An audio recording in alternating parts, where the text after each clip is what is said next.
Hindi kinuha ko yung nasa gitna. Hindi naman siguro makawalan lahat ng salbahan. But mayroong mitigate kasi yung text Sako. yung severe severe weather kasi may climate change pa tayo ngayon. Problema nila ngayon yung mga climate change phenomena na sinasabi natin. Kasi mas matindi po yung mga ulan na dumarating.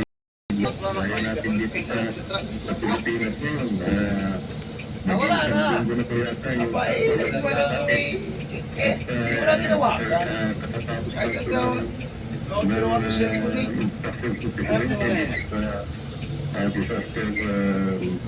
May ano, may mga pag kayo naman ang mawala-wala kayo dito.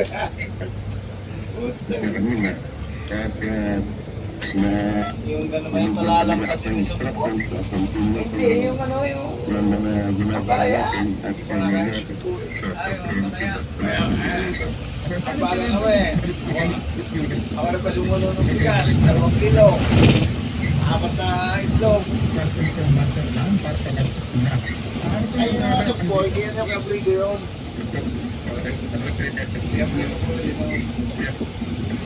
Siyempre kung ano, dinulakan kami kahapon. Sa boulder, nakakain ka doon?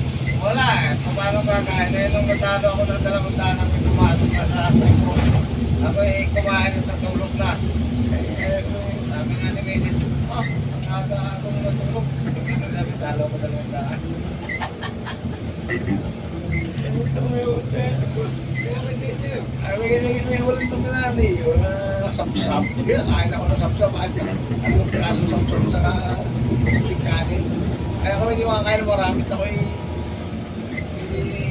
parang ako walang ganang kumain.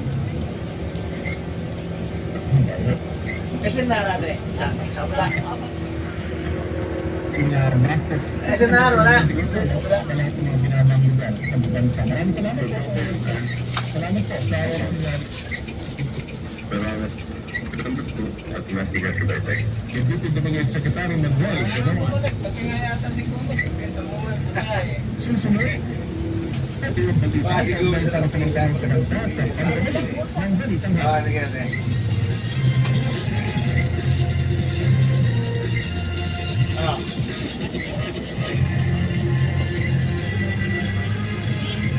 Mga kapuso, mayroon sa ating mga kababayan ang naapektuhan ng matinding pagbaha ng sobrang habagat. Bukas ang GMA Kapuso Foundation sa lahat ng nahas magbigay ng tulong. Ang inyong donasyon ay 100% tax deductible. Magbayad yan tayo sa panahon ng kalamdaman.